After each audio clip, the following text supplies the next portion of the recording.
Hola hola amigos, ¿cómo están? Una vez más en Reflexiones Culturales, quien les habla, Sandro Álvarez, propone momento a momento reflexionar sobre distintos exponentes de, ya sea de la cultura, de la literatura, del arte pictórico y, por qué no, del espectáculo.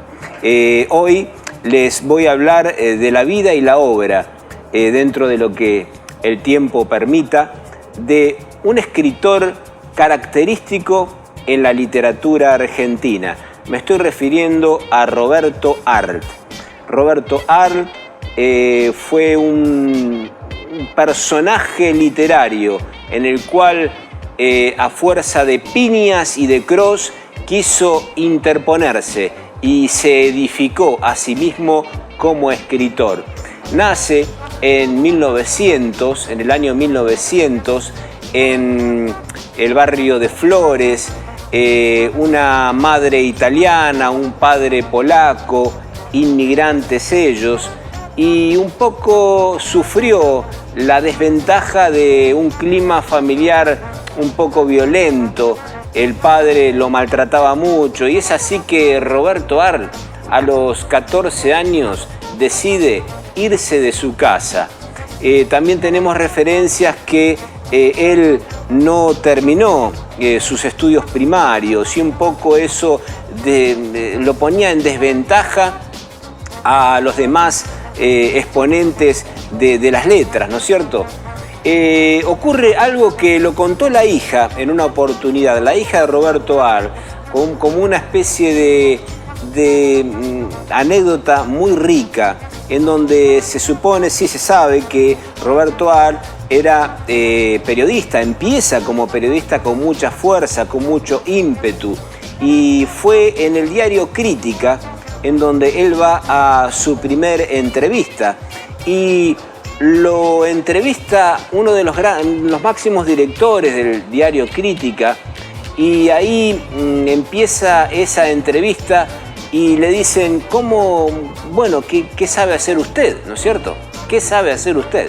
Le preguntan a Roberto Arlt. Y él tímidamente tenía su primer novela, El juguete rabioso, que intentó ponerle el título La vida puerca, pero su amigo Ricardo Guiraldes le sacó un poco la idea a esa gana de poner ese nombre. Entonces se bautizó definitivamente El juguete rabioso.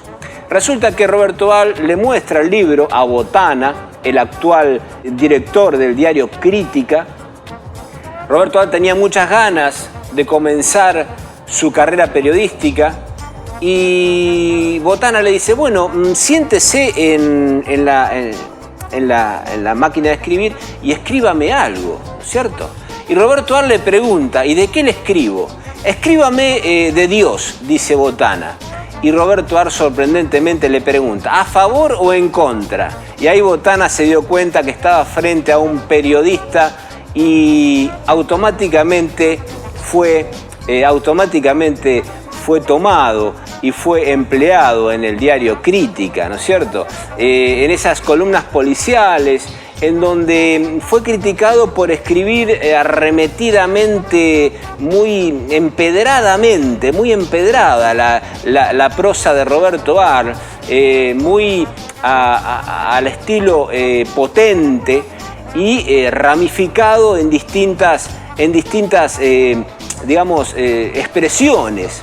Y ahí empieza y ahí se suelda un poco ese talento que fue ninguneado en su época, pero que posteriormente, década del 50, del 60, Roberto Arlt toma un prestigio insuperable.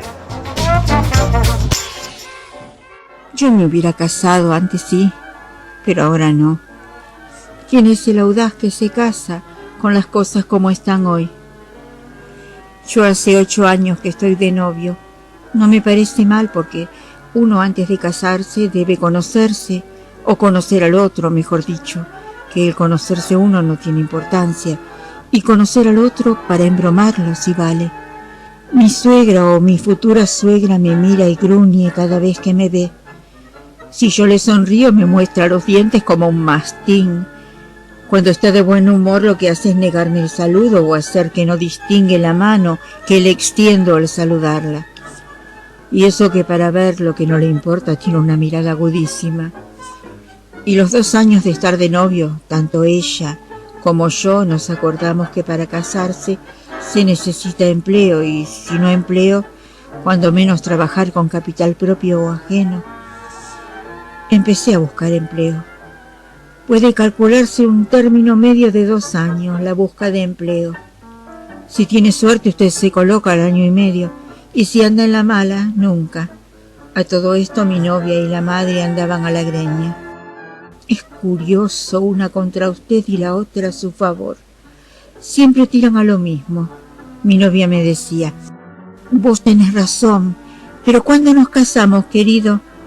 Mi suegra, en cambio, usted no tiene razón de protestar, de manera que haga el favor de decirme cuándo se puede casar. Y es bueno un poco reflexionar sobre esa novela Los 7 locos, ¿no? Los 7 locos un poco refunda la literatura de Roberto Arlt, aquellos estereotipados personajes, el rufián melancólico, Erdosain, que fue el protagonista de la línea del argumento de la novela, el astrólogo, Urgueta.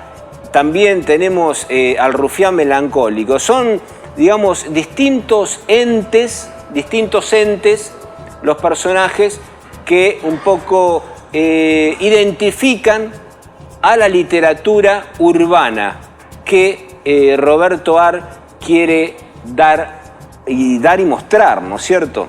Esa literatura urbana de empedrado, esa literatura urbana de suburbio, esa literatura de la parte humilde.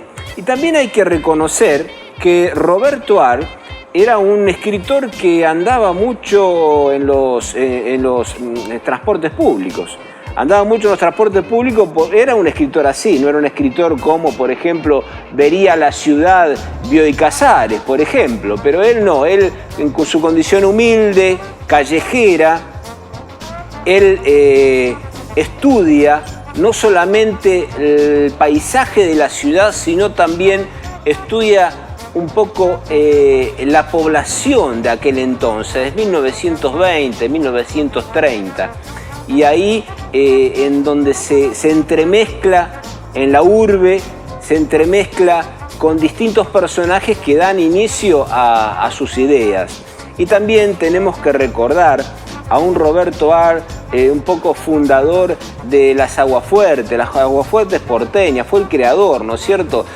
Un poco Aguafuertes porteñas mostrando realidades, características del Buenos Aires de aquel entonces. Y tenemos también a otra novela que fue la continuación de Los 7 locos, y me estoy refiriendo a Los lanzallamas. Pero acá hay una especie de paréntesis en donde él escribe en el prólogo de Los lanzallamas, ¿no es cierto?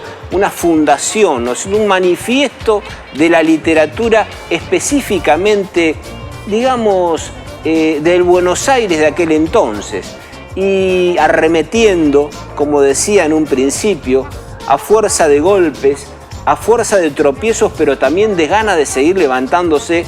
Un Roberto Arlt que sí, escribe con errores de ortografías, que no fue bien corregido en aquellas columnas del diario Crítica o también del diario El Mundo, pero sí muestra esa ebullición clásica de una persona que se edifica sola. Roberto Arlt se edifica solo, se proyecta solo y se edifica y se muestra como un escritor. Es sorprendente. Su hija, hay manifestaciones de su hija, la cual tiene mucho que ver.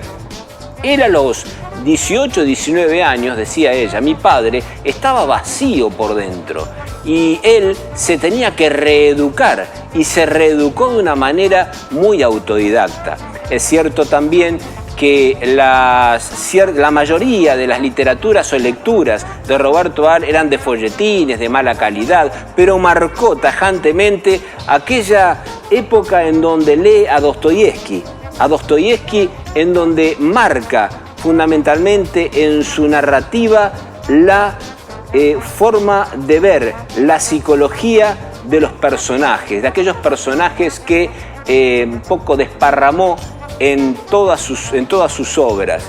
En el año 1942, específicamente el 26 de abril, fatalmente el corazón de Roberto Ar dice basta, y con él se va un mito, con él se va una leyenda de la literatura argentina, un ícono fundamental para todos nosotros. Y ahora sí, en esta legendaria esquina en donde se emplaza Agencia Sur Librería, te vengo a sugerir algunos libros que, bueno, he sacado de mi biblioteca, ¿no? Tenemos a Mario Benedetti, aquel escritor, poeta uruguayo, en donde hay una recopilación de poemas acá en este libro. La vida es un paréntesis, un libro que vale la pena ser leído. Después tenemos, acá nos proyectamos a la primera etapa de la literatura de Bioy Casares con Plan de Evasión. Plan de Evasión es una obra de las primeras en donde él empieza a resurgir, en donde empieza a florecer la riqueza literaria de Bioy Casares. Y acá tengo, lo saqué de mi biblioteca, un libro de Susana Moreno, una bahiense, una poeta, pertenece a un grupo de poetas de Bahía Blanca, bahiense ella, Retangueando los recuerdos. Susana Moreno, una mujer que ha en su vida marcadamente bohemia, es una amiga mía y tiene un enriquecedor entrelazado de poemas en este libro Retangueando los recuerdos. Y bueno, una vez más quería yo, Sandro Álvarez, quien te habla, ofrecerte un momento de literatura, un momento, en este caso de literatura, pero bueno, en otras emisiones voy a seguir explayándome en la parte pictórica, en la parte musical del espectáculo y también trayendo a algunos amigos que hacen a la literatura de la ciudad de Punta Alta y al arte de la ciudad de Punta Alta. Muchísimas gracias por estar acompañándome y nos estamos viendo la próxima emisión. Chao.